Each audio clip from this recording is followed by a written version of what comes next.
conversando en Argumentos con el señor José Antonio Gil Yepes, representante de Data Análisis y sociólogo, hablando acerca de este panorama electoral, y comentaba, antes de irnos a la pausa, que es importante avanzar en ese tema de ir a esa transición de gobierno en paz. Y en esas medidas que son necesarias tomar para alcanzar esto, usted también hablaba que hay que concentrarse en cómo levantar la economía venezolana y que eso es lo que requiere nuestro país. En ese sentido, de avanzar en esa transición, ¿qué haría falta? Y usted vería, por ejemplo, al candidato Edmundo reuniéndose con otros candidatos o en este caso reuniéndose con Maduro.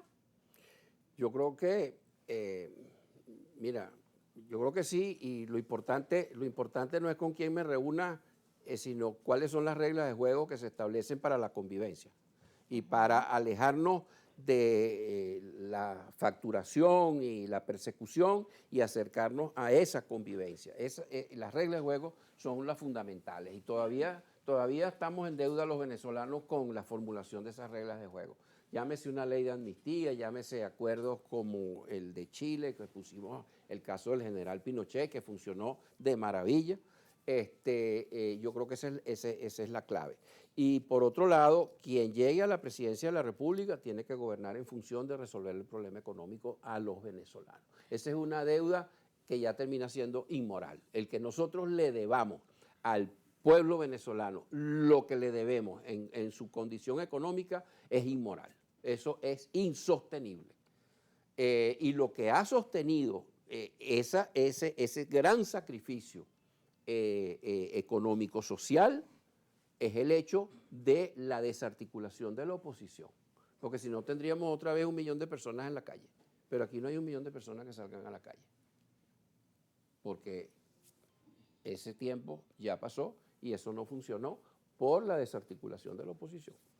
Claro, y que es necesario tener, pues de alguna forma, es que el venezolano vea que hay alguien que está defendiendo sus derechos y que hay oportunidades, en lugar de llevarse decepciones cuando han visto que se han dado diferentes negociaciones, acuerdos, se firman y luego cuando vienen a ver los resultados no ven mayor cambio, no ven avances. Sí, y allí todo el sector político tiene que entender que nosotros tenemos que ir a una sinceración del tamaño del Estado, a una sinceración de las empresas del Estado, a una sinceración del número de personas que trabajan para el Estado.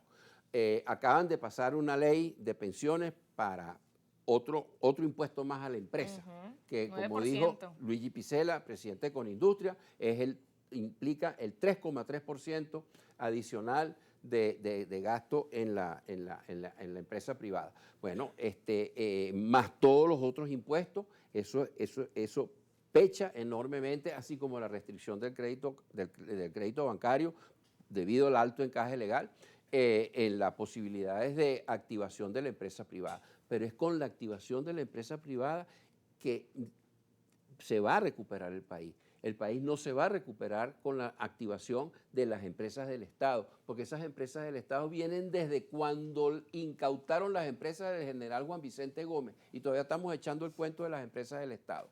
Funcionaron pocas.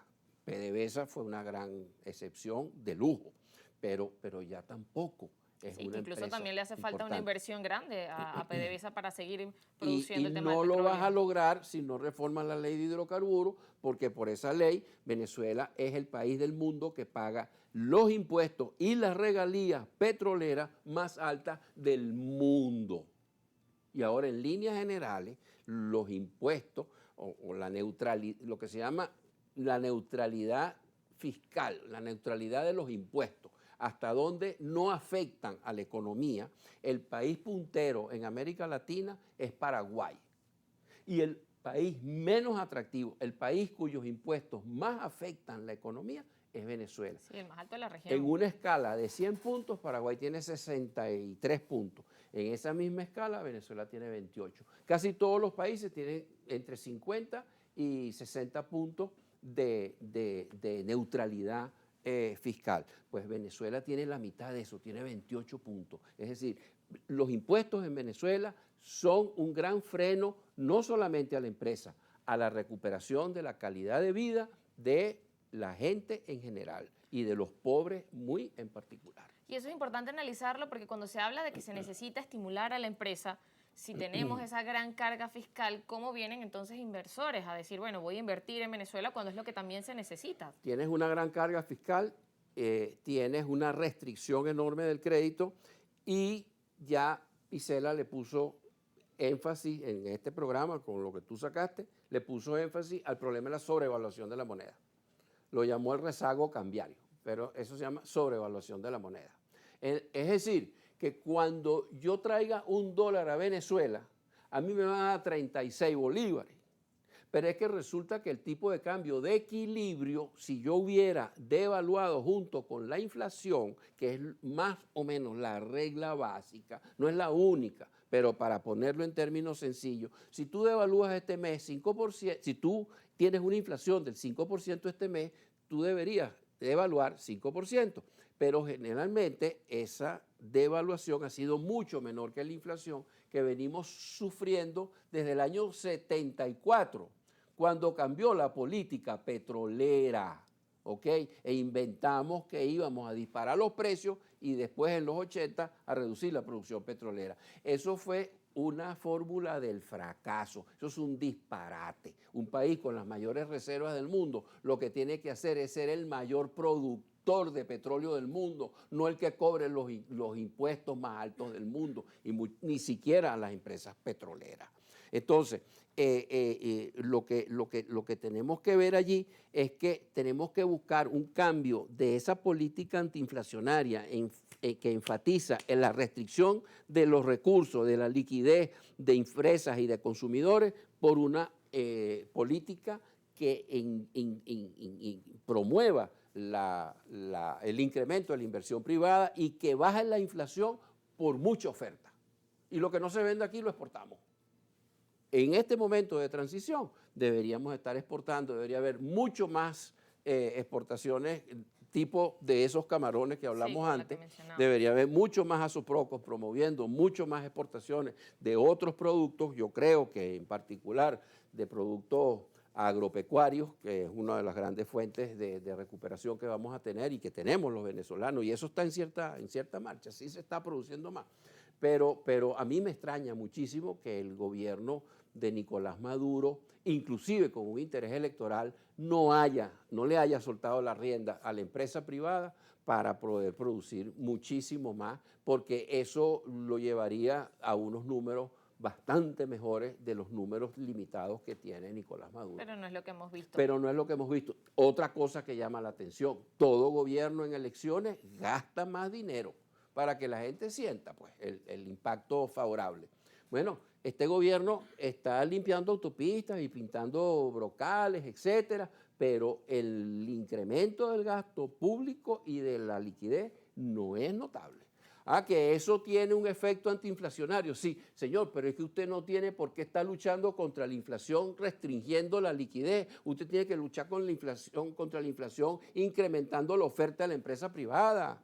Ya el efecto que iba a tener la restricción de liquidez ya lo tuvo, pero ya la inflación no quiere seguir bajando de manera significativa. No es un gran triunfo bajar de 200 a 80% o a 60, 70% de inflación que podemos tener este año versus 100 y pico el año pasado y 200 el año anterior. Eso no es un gran triunfo, porque yo no puedo ir al banco a pedir prestado ni con 200% de inflación, ni con 100% de inflación, ni con 50% de inflación, porque las tasas de interés que me tendrían que cobrar serían altísimas.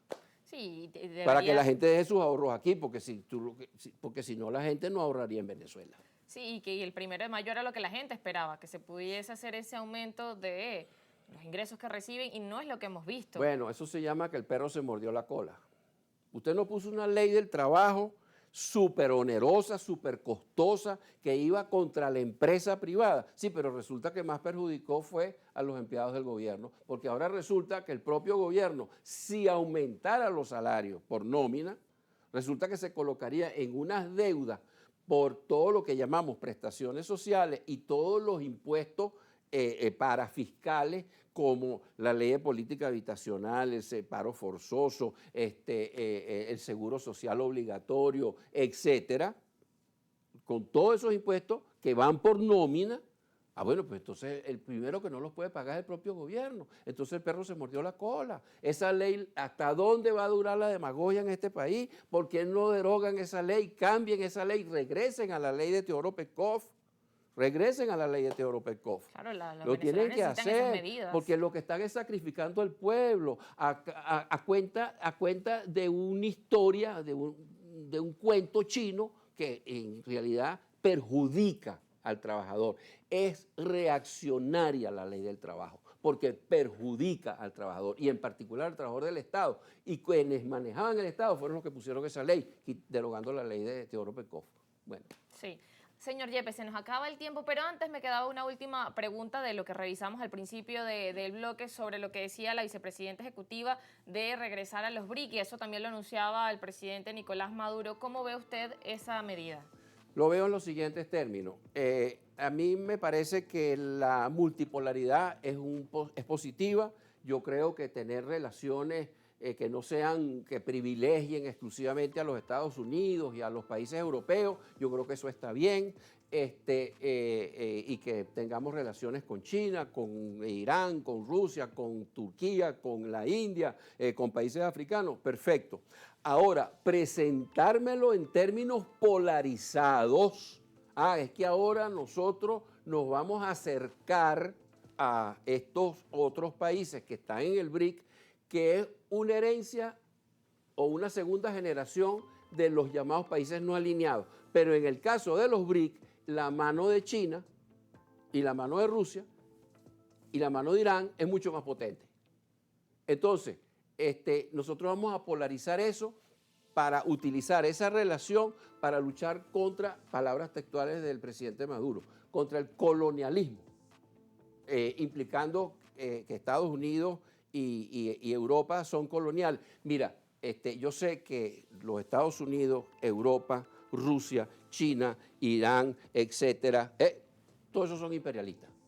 Ajá, pero yo prefiero el imperialismo occidental que el imperialismo oriental, para ponértelo en esos términos. Pero ni siquiera poniéndolo en esos términos.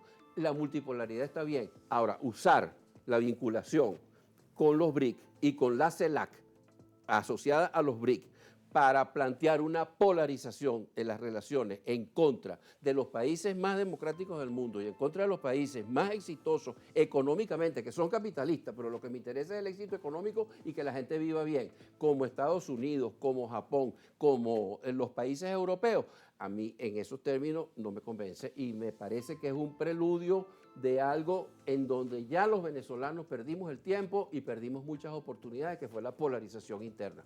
Con ese enfoque no estoy de acuerdo. Sí estoy de acuerdo con la multipolaridad. Bueno, señor Yepes, muchas gracias por su análisis. Ya se nos termina el tiempo y toca despedir a nuestro primer invitado, así que gracias por estar aquí durante este día. Gracias a ustedes, un placer. Bien, parte del análisis de José Antonio Gil Yepes, quien es pues, director de Data Analysis. Nosotros nos vamos a la pausa y al regreso estamos con el segundo invitado.